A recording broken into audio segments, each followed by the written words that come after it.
अवधपुरी बहुत ही सुंदर सजाई गई। देवताओं ने पुष्पों की वर्षा की झड़ी लगा दी। श्री रामचंद्र जी ने सेवकों को बुलाकर कहा कि तुम लोग जाकर पहले मेरे सखाओं को स्नान कराओ। भगवान के वचन सुनते ही सेवक जहाँ तहाँ दौड़े और तुरंत ही उन्होंने सुग्रीव आदि को स्नान कराया। फिर करुणा निधान श्री राम जी ने भरत जी को बुलाया और उनकी जटाओं को अपने हाथों से सुलझाया। तदंतर भक्त वत्सल कृपालु प्रभु श्री रघुनाथ जी ने तीनों भाइयों को स्नान कराया। भरत जी का भाग्य और प्रभु की कोमलता का वर्णन और वो शेष जी भी नहीं कर सकते। फिर श्री राम जी ने अपनी जटाएं खोली और गुरु जी की आज्ञा मांगकर स्नान किया। स्नान करके प्रभु ने आभूषण धारण किए। उनके अंगों को देखकर सैकड़ों असंख्य कामदेव लजा गए। इधर सासुओं ने जानकी जी को आदर के साथ तुरंत स्नान करा के उनके अंग अंग में दिव्य वस्त्र और श्रेष्ठ आभूषण भली भांति सजा दिए। श्री राम जी के बाईं ओर रूप और गुणों की खान रमा श्री जानकी जी शोभित हो रही हैं। उन्हें देखकर सब माताएं अपना जन्म जीवन सफल समझकर हर्षित हुईं। कागभूषुंडी जी कहते हैं, हे पक्षीराज गरुण जी सुनिए। उस समय ब्रह्मा जी, शिव जी और मुनियों के समूह तथा विमानों पर चढ़कर सब देवता आनंद कंद भगवान के दर्शन करने के लिए आए। प्रभु को देखकर मुनि वशिष्ठ जी के मन में प्रेम भर आया। उन्होंने तुरंत ही दिव्य सिंहासन मंगवाया जिसका तेज सूर्य के समान था। उसका सौंदर्य वर्णन नहीं किया जा सकता। ब्राह्मणों को सिर नवाकर श्री रामचंद्र जी उस पर विराज गए। श्री जानकी जी के सहित श्री रघुनाथ जी को देखकर मुनियों का समुदाय अत्यंत ही हर्षित हुआ। तब ब्राह्मणों ने वेद मंत्रों का उच्चारण किया। आकाश में देवता और मुनि जय हो ऐसी पुकार करने लगे। सबसे पहले मुनि वशिष्ठ जी ने तिलक किया। फिर उन्होंने सब ब्राह्मणों को तिलक करने की आज्ञा दी। पुत्र को राज सिंहासन पर देखकर माताएं हर्षित हुईं और उन्होंने बार बार आरती उतारी। उन्होंने ब्राह्मणों को अनेकों प्रकार के दान दिए और संपूर्ण याचकों को अयाचक बना दिया और माला माल कर दिया। त्रिभुवन के स्वामी श्री रामचंद्र जी को अयोध्या के सिंहासन पर विराजित देखकर देवताओं ने नगाड़े बजाए। आकाश में बहुत से नगाड़े बज रहे हैं। गंधर्व और किन्नर गा रहे हैं। अप्सराओं के झुंड नाच रहे हैं। देवता और मुनि परमानंद प्राप्त कर रहे हैं। भरत लक्ष्मण और शत्रुघ्न जी, विभीषण, अंगद, हनुमान और सुग्रीव आदि सहित क्रमशः छत्र, चंवर, पंखा, धनुष, तलवार, ढाल और शक्ति लिए हुए सुशोभित हैं। श्री सीता जी सहित सूर्यवंश के विभूषण श्री राम जी के शरीर में अनेकों कामदेव की छवि शोभा दे रही है। नवीन जलयुक्त मेघों के समान सुंदर श्याम शरीर पर पीताम्बर देवताओं के मन को भी मोहित कर रहा है। मुकुट, बाजूबंद आदि विचित्र आभूषण अंग अंग में सजे हुए हैं। कमल के समान नेत्र है, चौड़ी छाती है और लंबी भुजाएं हैं। जो उनके दर्शन करते हैं वे मनुष्य धन्य हैं। हे पक्षीराज गरुण जी, वह शोभा, वह समाज और वह सुख मुझसे कहते नहीं बनता। सरस्वती जी, शेष जी और देव और वेद निरंतर उनका वर्णन करते हैं और उसका रस आनंद महादेव जी ही जानते हैं। यह सब देवता अलग अलग स्तुति करके अपने अपने लोक को चले गए। तब भाटों का रूप धारण करके चारों वेद वहाँ आए जहाँ श्री राम जी थे। कृपा निधान सर्वज्ञ प्रभु ने उन्हें पहचान कर उनका बहुत ही आदर किया। इसका भेद किसी ने कुछ भी नहीं जाना। वेद गुणगान करने लगे, हे सगुण और निर्गुण रूप, हे अनुपम रूप, लावण्य युक्त, हे राजाओं के शिरोमणि, आपकी जय हो। आपने रावण आदि प्रचंड प्रबल और दुष्ट निशाचरों को अपने भुजाओं के बल से मार डाला। आपने मनुष्य अवतार लेकर संसार के भार को नष्ट करके अत्यंत कठोर दुखों को भस्म कर दिया। हे दयालु, हे शरणागत के रक्षा करने वाले प्रभु, आपकी जय हो।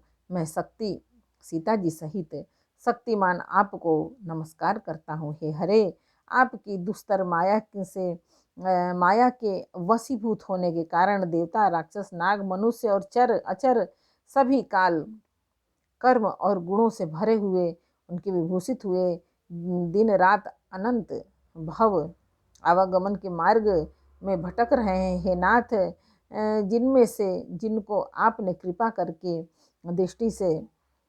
दृष्टि से देख लिया वे माया जनित तीनों प्रकार के दुखों से छूट गए। हे जन्म मरण के श्रम को काटने में कुशल श्री राम जी, हमारी रक्षा कीजिए। हम आपको नमस्कार करते हैं। जिन्होंने मिथ्या ज्ञान के अभिमान में विशेष रूप से मतवाले होकर जन्म मृत्यु के भय को हरने वाली आपकी भक्ति का आदर नहीं किया, हे हरि, उन्हें देव दुर्लभ, देवताओं को भी बड़ी कठिनता से प्राप्त होने वाले ब्रह्मा आदि के पद को पाकर भी हम उस पद से नीचे गिरते देखते हैं। परंतु जो सब आशाओं को छोड़कर आप पर विश्वास करके आपके दास हो रहते हैं, वे केवल आपका नाम ही जप कर बिना ही परिश्रम भवसागर से तर जाते हैं। हे नाथ, ऐसे आपका हम स्मरण करते हैं।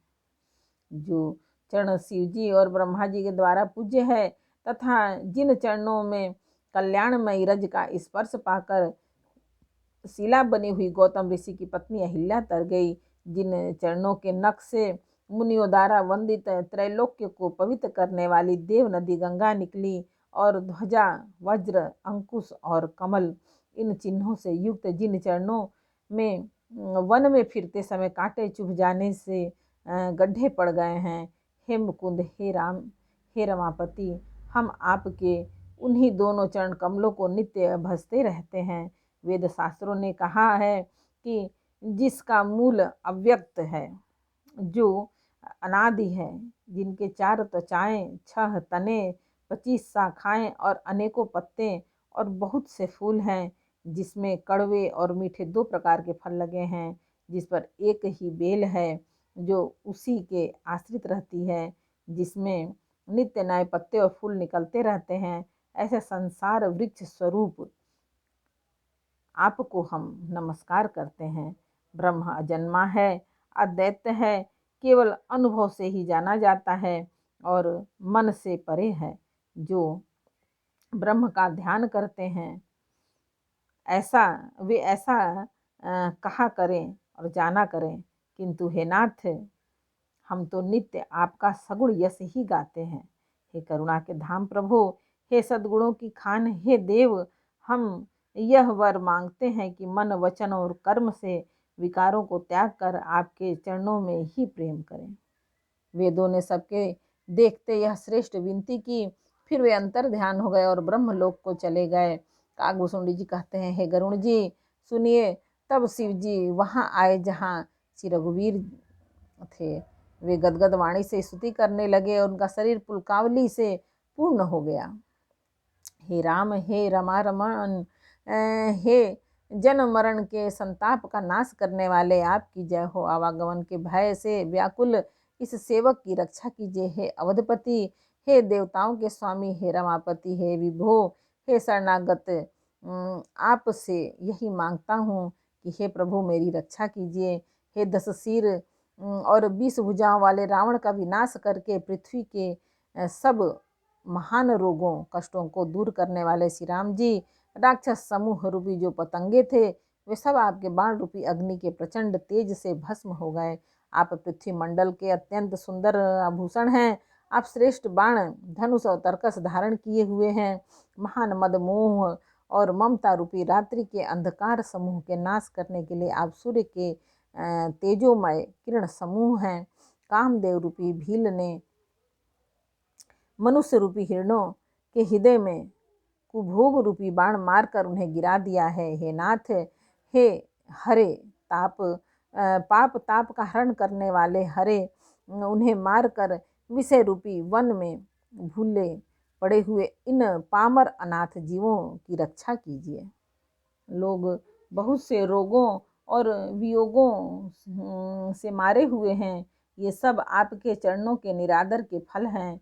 जो मनुष्य आपके चरण कमलों में प्रेम नहीं करते, वे अथाह भवसागर में पड़े हैं। जिन्हें आपके चरण कमलों में प्रीति नहीं, वे नित्य ही अत्यंत दीन, मलिन और दुखी रहते हैं। और जिन्हें आपकी लीला कथा का आधार है, उनको संत और भगवान सदा प्रिय लगने लगते हैं। उनमें न राग है, न लोभ है, न मान है, न मद। उनको संपत्ति और विपत्ति समान है। इसी से मुनि लोग योग का भरोसा सदा के लिए त्याग देते हैं और प्रसन्नता के साथ आपके सेवक बन जाते हैं। वे प्रेम पूर्वक नियम लेकर निरंतर शुद्ध हृदय से आपके चरण कमलों की सेवा करते रहते हैं और निरादर और आदर को समान मानकर वे सब संत सुखी होकर पृथ्वी पर विचरते हैं। हे मुनियों के मन रूपी कमल के भ्रमर, हे महान रणधीर एवं अजय श्री रघुवीर, मैं आपको भजता हूँ। हे हरि, आपका नाम जपता हूँ और आपको नमस्कार करता हूँ। आप जन्म मरण रूपी रोग की महान औषध और अभिमान के शत्रु हैं। आप गुणशील और कृपा के परम स्थान हैं। आप लक्ष्मीपति हैं, मैं आपको निरंतर प्रणाम करता हूँ। हे रघुनंदन, आप जन्म मरण सुख दुख राग द्वेष आदि द्वंद समूहों का नाश कीजिए। हे पृथ्वी के पालन करने वाले राजन, इस दीन जन की और इस दीन जन की ओर भी दृष्टि डालिए। मैं आपसे बार बार यही वरदान मांगता हूँ कि मुझे आपके चरण कमलों की अचल भक्ति और आपके भक्तों का सत्संग सदा प्राप्त हो।